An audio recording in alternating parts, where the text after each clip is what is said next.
going to keep a little bit of the sun in there because today's eclipse day. And I just want to be around the sun a little bit. Just want to get that tree out of there. Drilling the shit out of the skies like they always are. And as usual, no one looks, no one sees it.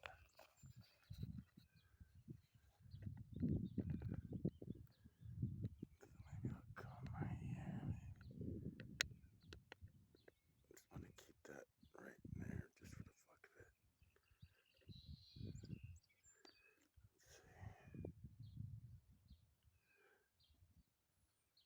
There we go.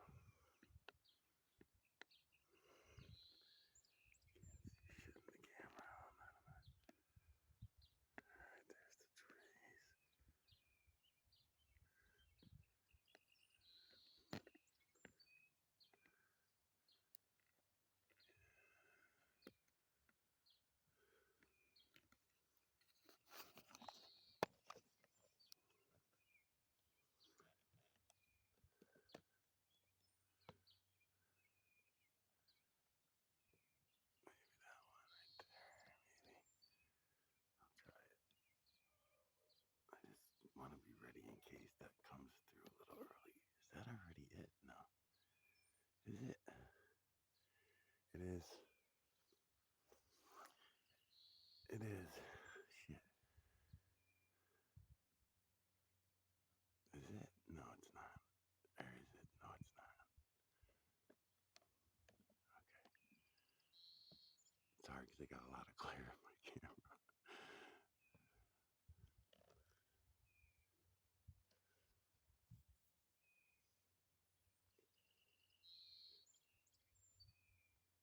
I don't know where I want to be.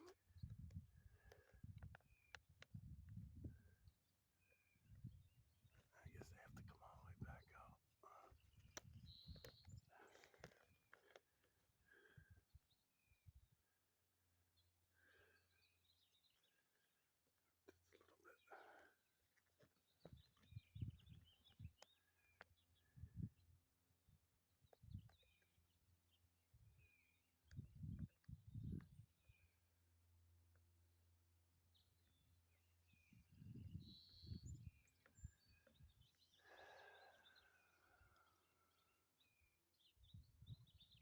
Alright, I'm going to set up another camera on this tripod so I can keep an eye on the sun. I'm also going to be setting up my telescope and another camera with a telescopic lens. It's only about 11 o'clock right now.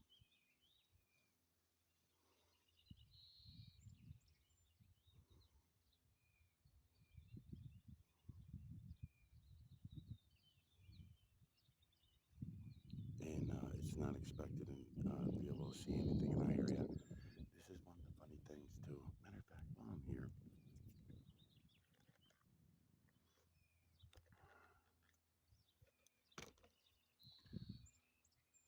look at all the trails. Let's just count them real quick because they've been going on all morning, starting in my east. And I'm digitally collecting the EMNC directly from the trails, what you all call clouds, natural, nature, God. You're also full of shit. Anyways, over that way, that's my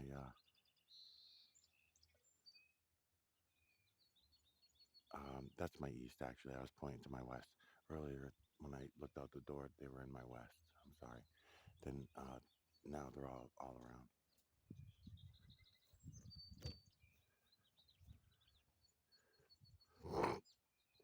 So every time I go to do anything with eclipse, I caught the 2017 eclipse as it came through pretty good in Massachusetts. I don't remember if it was a full eclipse where we were. Yeah, it was. It was. There's a lot of fucked up shit about it. I'm just collecting the trails right now. I'm just counting them kind of. So in my west, I see 1, 2, 3, 4, 5, 6, 7, 8, 9. probably the same one. And then a little higher, 10, all the way to above my head. And I don't see any going horizontally above my head. They're all going vertical. So now I'll turn vertical and start that way. And in the farthest back, I can see 1, 2, 3, 4, 5, 6, 7, 8. And I'm going to go above my head. And those two that I already counted this way, 9, 10, 11, 12, all the way to my north. I'm going to pick up where I left off. 12, 13, 14, 15, 16, 17.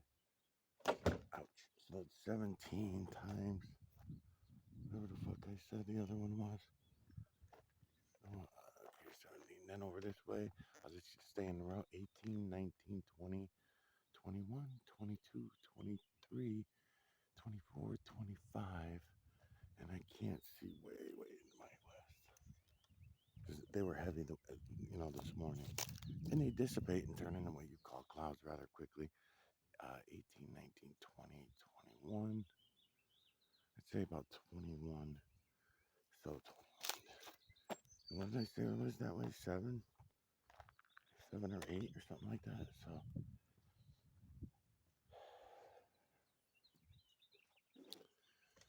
the point of counting them is when you come up with 30 trails every 5 to 10 minutes, you decide, start counting them. And this way throughout the day, you don't have to stay out there all fucking day.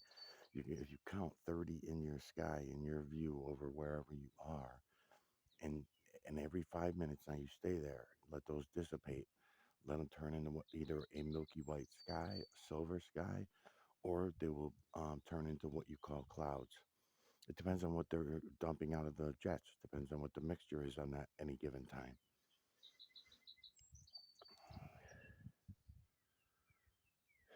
So you count them. And I've been doing this for over 20 years as far as the trails go. What I'm showing you guys is way beyond the trail bullshit, right? It really is. I don't even care about the trails anymore. I really don't. I'm just pointing it out that it's, again, because I just don't have time. I would love to talk about it, but it's already talked about so much, and everybody's so full of shit. Everybody's so full of shit, man. It really sucks. Get this thing back up. Okay.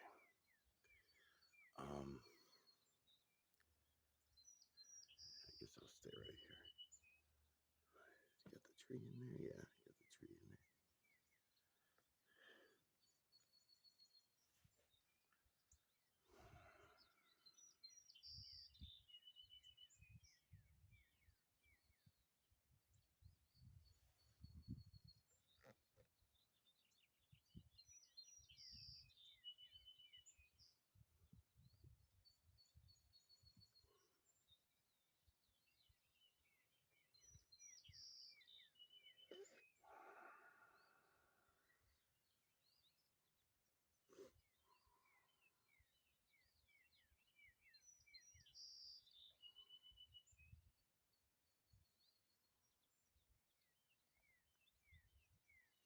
Having a camera on the sun when doing this, it's definitely gonna fuck the camera up. It burns the camera out real quick, and it burns the battery up quick, having it directly aimed at the sun. I do put a dark filter on it and everything like that. When I did the solar eclipse back in 2017, I remember I was doing the same thing with a little Vivitar camera, and it had a lens that was centered on the camera, and the camera was very lightweight. It's where I started off with all this shit. I never knew that a cell phone was going to be just as easy, if not better, because it has a larger screen. So when you're doing shit like this, it's nice to have the larger screen. If you don't have the sun in your eyes or on the screen, then you can actually watch things as they're happening. Kind of like looking through a tinted window. If you go by the darkest window tint, a lot of people were doing that. You just get the window tint film and you put it on some plexiglass so it's easier to hold, or you could just hold the tent up in the air while you're watching the eclipse, right? Well, the thing is I'm always accidentally looking into the sun. It's not good for my eyes. It's not good for anyone to look into the sun. What gets me though is that when the sun is being blocked out by any object, including the moon, why does everybody believe the hocus pocus that that's when you don't want to look at it? That's when you don't want to look at it, is when it's being blocked out by something. I'm all for using the sunglasses and the special sunglasses and shit like that, but it shouldn't have to be any more special than. Another thing I noticed is that no one fucking got telescopes. Everybody that's watching this all over the place, when you go on the internet, you can find all the people that are lined up in the path, right, in the total darkness path. They don't have. I don't even. They're not even looking through their cameras, really. I mean, if it's not safe for your eyes, it's certainly safe for your camera. So if you see out of the corner of your eye, or people start saying, here it comes," all you got to do is put a filter on your camera and aim your camera up there, and then you can go home and analyze it. No one's doing that. They didn't do it back then in 2017 either. So I think that's kind of funny. And then you can also get, like, I'm going to have another camera rolling, one with a telescope and another camera with a telescopic lens on it. And then I'll have this one here with just the camera. And I'll just say, for all the things that I've learned about the moon, does not make sense. It never made sense. This solar eclipse thing, the lunar eclipse or the solar eclipse, they just don't make any fucking sense when you're really looking at things. Um, I've seen and video recorded many hundreds of daytime moons, hundreds of moons that would come through during the daytime, thousands of moons at night over the years, right? And looked at even more and seen even more with my eyes. If I didn't record them and post them or record them for my own use back in the day, I mean, I was always doing that. Even before I knew the reality of it, I was doing that.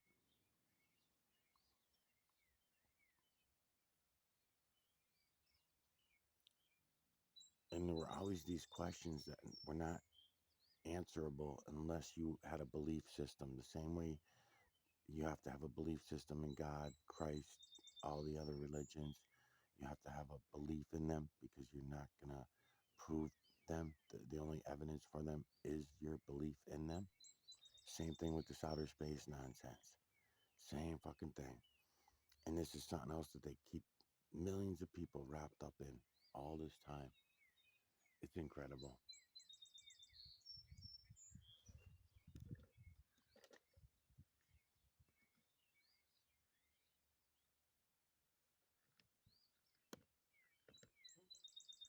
It's really incredible.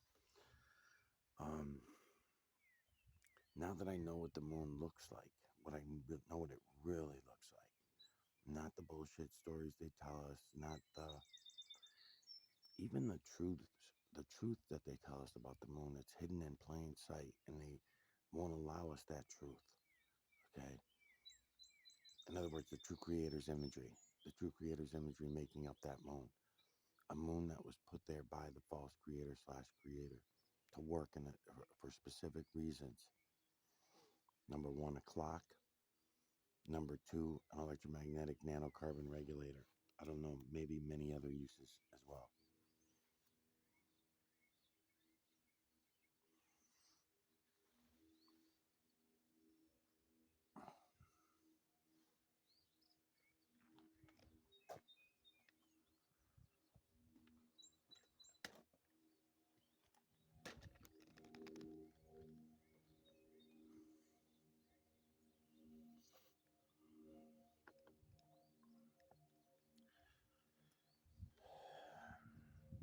But I remember when we were looking at the eclipse in 17, I was saying to the people I was with, because I was already on to the idea that this was all backward, fucked up, even though I had not found the true creator yet. It was only a little while after. 9, 21, 2, 3, 4. It was right after 24. It was right after. Because I had a friend, Izzy. I haven't talked to Izzy in a long time, in a few years, but I met him at that event up at the Quabbin, and I had my cameras rolling with the telescope and all that shit, and they were worried about their eyes, and he overheard me talking to somebody else about some other conspiracy shit that was going on that I was looking into. I was at the time measuring for curvature, and I was going mountain to mountain all over the place, all the tallest mountains in my area, and then from measuring from mountain to mountain. I put a level on my telescope. I'd go up on a mountain, and you could pull out your cell phone, tell you the elevation that you're at, and then I go over to the next mountain that's 100 miles away. I go up to the same elevation. Now, the reason you got to get up to those elevations in order to measure is because you got all the buildings and the trees and shit like that down here. It's not like you can just lay out a telescope and then the first hill that you run into, you're going to have a problem. Well, the first house you run into, the first forest, the first batch of trees, anything is going to block your views. You're going to not get long distances for measurement. So it only made sense to go up, starting around here.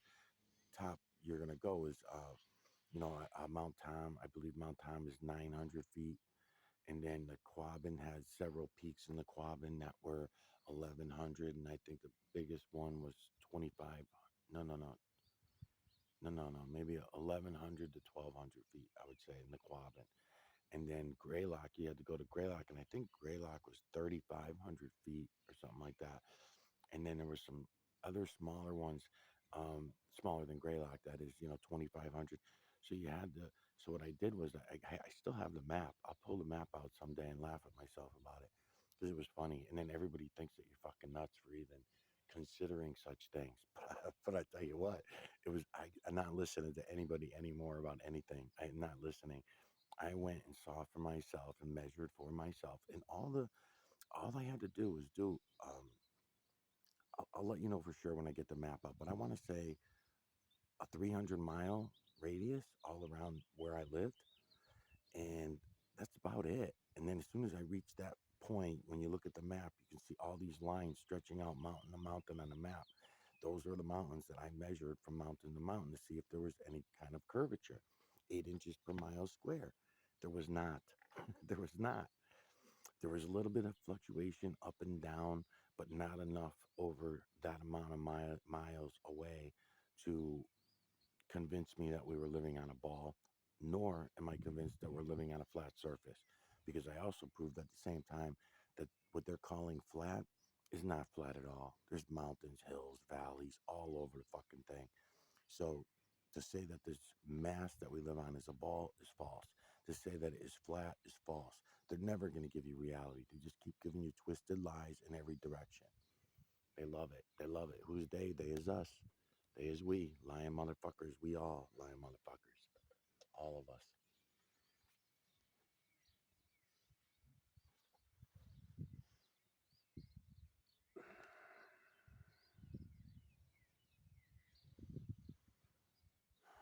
Anyways, so as the eclipse was happening that day in 2017, up there on the mountain with Izzy and his girlfriend, I'm trying to remember his girlfriend's name. Nice, nice kids, good kids. But they could not wrap their head around what I was showing them. And then when I found the true creator, I was so excited to tell everybody. And it was a short time after I met Izzy. So I'm right about my 7 years. It has been about 7 years because it was probably right after that eclipse. Because I remember going, getting a hold of Izzy. He was in Springfield back at his parents and going out to show him this, show him exactly what I'm showing you now. Granted, I'm much better at it now. But I remember I was getting all upset and everything because the glare in the camera, and I had to keep pulling him back to the shadow areas, and I was all flustered and everything about why it was nobody else as excited as I was about finding all this and finding the truth. Everyone's so far away from the fucking truth that they cannot wrap their heads around it. There are too many hurdles. They could not get their head around the idea that we were lied to about the moon or the system, the solar system, right? It was all a lie. They could not get their heads around that. So to come back less than a year later and try to show him the true creator, it was difficult. And he was not the only one. I'm not. He might even still be signed up for my channel. I don't know. Hi, Izzy, if you are around. He never chimes in, but he used to be. He was one of my. I think he was my first subscriber on YouTube. He was. He was actually. I forget. I always give Rick from Tripping Sponge the credit for that, but actually Izzy was. But Izzy never came in and talked or anything, or commented or anything. But I know he signed up. He might have unsubscribed over the years too. I don't know. If you don't go on for a while, YouTube unsubscribes people. YouTube unsubscribes people left and right all the time. As a matter of fact, I get suspicious when they don't unsubscribe people. I get suspicious when I see people that stay on my channel for 6 years, 6.5 years, whatever it's been, and I get suspicious of that. And I say, well, why is YouTube not kicking them out? Why are they kicking that? Why are they kicking these people out and knocking them off my channel? But then there's a group of 20 other people in here that never comment, that never say anything, and they also, um, you know, same boat, but yet they don't get kicked out. It's kind of weird. In other words, their uh, one of their largest reasonings behind that is because if someone's not really watching your channel, that's why they supposedly unsubscribe them. That's why YouTube does it. They don't, I don't even know that they call it a glitch. They just say if someone's subscribed to you, but they're not watching your channel, then why are they subscribed to you? That kind of thing. So it gives them an excuse or a reason to do something that they should not even have the power to do. But they own the fucking, it's another way of showing us that they own us. All right, let's come back over here. I'm going to keep the sun in there just for now, I guess. Yeah, I'm going to. Today's probably the only day I can get away with having my cameras and telescopes up because everybody's going to be out there with cameras and telescopes. They won't be showing you what I'm showing you. I'm showing you this, baby. It's the true creator for you, baby. It's the true creator. I'm going to put it right up in the corner here because there's a lot going on over here. I think I can get it. I'll change filters as I'm going along. I'm playing around with made these purple and blue filters out of plastic, and I noticed that although you lose a lot of detail, you lose the crispness of the imagery. It is helpful with these darker colors. I wish I had some money, people. I would go out and buy some glass filters. Oh, to finish my story, and I'll talk about it more later anyway. So one of the things I was pointing out to everybody at that 2017 eclipse is that on all my years of doing videos on the moon and watching the moon catch up to the sun, right?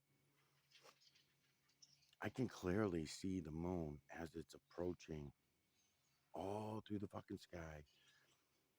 I have no problem with viewing the moon. Once you realize that what they tell you is the moon's shadow and the moon and the light coming from the sun bouncing off the moon, there's a lot of things that come into play. I tried explaining to Izzy that night we were talking about shadows. When you watch the moon's shadows coming down onto the earth and you start looking at them and taking the temperature of them, you have to keep close eye on ground temperature. Then there might be running water under the ground somewhere. So when you're comparing one shadow to another shadow or another area of a shadow, you have to take all those things into consideration.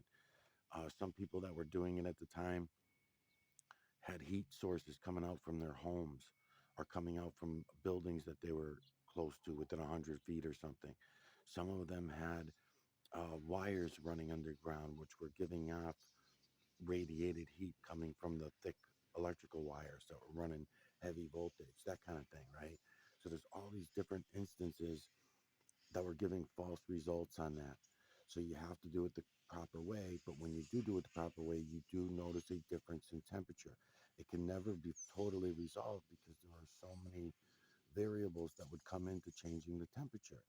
Let's say you were checking temperature on a tree, a shadow of a tree on another tree, and you're taking temperature from that tree and say, here's the light bouncing off the moon, hitting the tree, and here's another area that's shaded by, right, and you're on, and I'd say, well, that part of the tree might be warmer or cooler than the other part of the tree because it's a biospecies, and it has other reasonings other than light for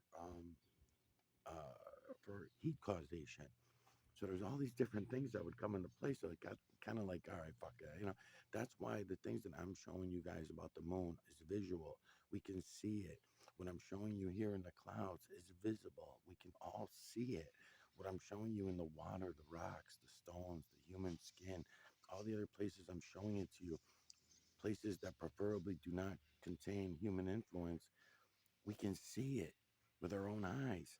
We don't have to guess at anything anymore. You don't have to believe in anything anymore. No more false beliefs. It's all factual. You can see it. So, what I was saying to them in 17 was, in all my years of watching the moon come through, I never did like the fact that the daytime moon seemed to get more and more as I was getting older.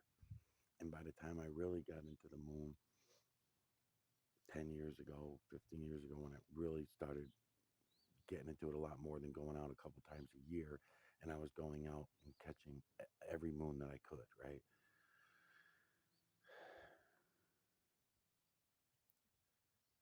And you're going to notice a lot of things that don't make fucking sense. The, the light temperature is one thing. The rotation, what they tell us, the moon is a ball and that we're on a ball. This makes no fucking sense when you look at the time. I didn't even know it was the true creator's images at the time. I just looked at it as the shadows in the moon, I guess I would word it as, right? That evidence was the evidence that I needed to know that the moon was not a ball like we're told it is. It's not. It goes around in a clockwise rotation, and that doesn't mean it's flat either. That doesn't mean it's a flat disk in the sky. That does not mean that it's a hologram. It's the same thing I was telling you about here on this earth when I had the camera aimed at the trees. When I had the camera aimed at the trees, I was trying to explain that even though it's nothing we were ever told, I don't want to try making up, um, going along with someone else's false falsities. Like the people that are out there right now, I watched them in the last 2 days pushing that we live in a hologram. No, we do not, and we can prove that it's not a hologram because there's solid mass all around us. There's other people that are telling us that it's a matrix. No, it's not a matrix.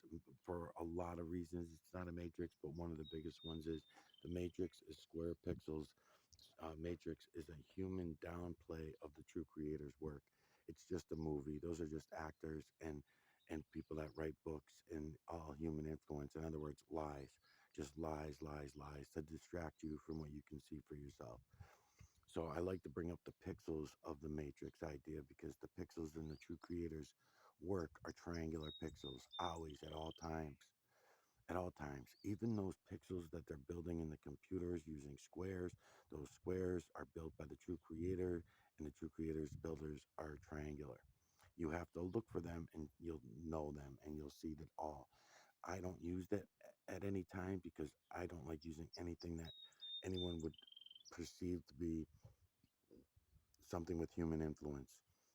Same way that I don't go up to the car and go for the tires on the car. I don't. I don't go to the pavement. Pavement, a lot of human influence in pavement, even though I can easily extract the true creator's images. And just to let you know, in the pavement or in the tire or in the car or anywhere else for that matter, in the material that's in the car, the cloth interior, you can extract the imagery from everywhere. The builders build everything in this realm, even though humans take credit